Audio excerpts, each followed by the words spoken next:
Okay, we're going to do the loop, make a little video for putting the loop in. I'm going to keep the camera on this little metal plate to kind of make it easier on me on doing it. You want to line up your end. It's going to tie to your pole. Don't get it all crooked like this. Then when you tie it, it'll mess the thing up. But anyway, keep this lined up here, okay, like that.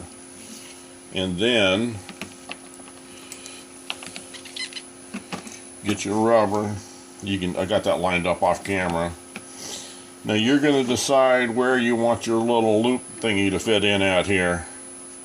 So everything's nice and flat, lined up to where you want to be. That'll be for the one position on the end, and then you'll have this one for the second loop. So then you insert that through the little hole of the little loop. Bring that around. When you first do these, you might like, damn, that was a lot harder than I thought, but that's just from me doing a few of them over the years.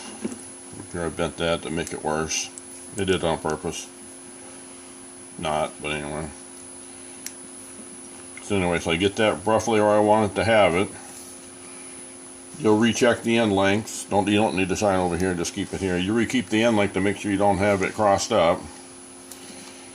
You can have a ruler to measure to get it where you are. Okay. And then run your little tab in here.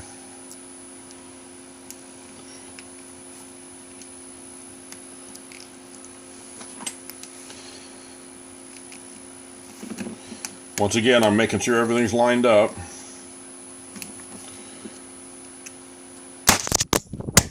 Oh my gosh. What the fuck? Okay, that was me. Okay, go ahead and film again. That's okay. We'll put that as part of the video. Okay, you film up here now. Okay, I hit the camera and knocked it out of the hand of the filmer. Okay, so then you grab this and tighten up the end of the wire tie. And don't run into the camera. That wasn't planned. But these pliers aren't the right tool, but... So I cinch that baby down. Get enough compression on both sides. If you don't, it'll slip through a little bit on you. And then you can cut it off and just put another one, because I'll give you spares. That looks pretty good there, actually. I got it over tightened on one side or the other, but we can balance that out in a little bit. Okay, then you got it tightened in there. Then we'll cut that end off and don't leave it out. Nice and flat. Use your razor blade.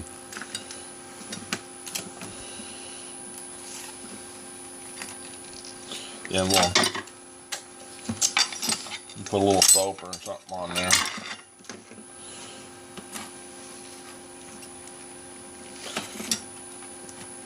Can't see Then it. You see it okay? You don't have to be perfect. So I'm going to work the rubber piece over top so the end deal is inside the rubber in the middle, so it's not on the outside to impact your hand. This is nice. It always works out great on camera when you're filming it.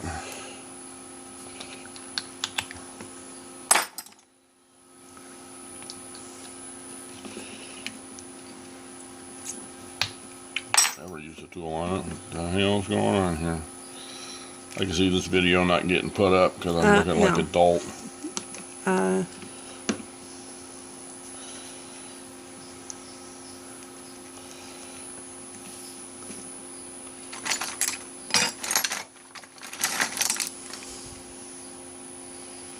Let's just take it. There you go.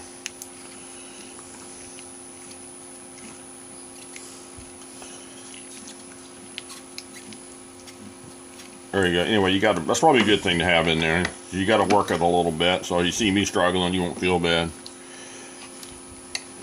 If you work it in there, then tweak it back and forth and get good.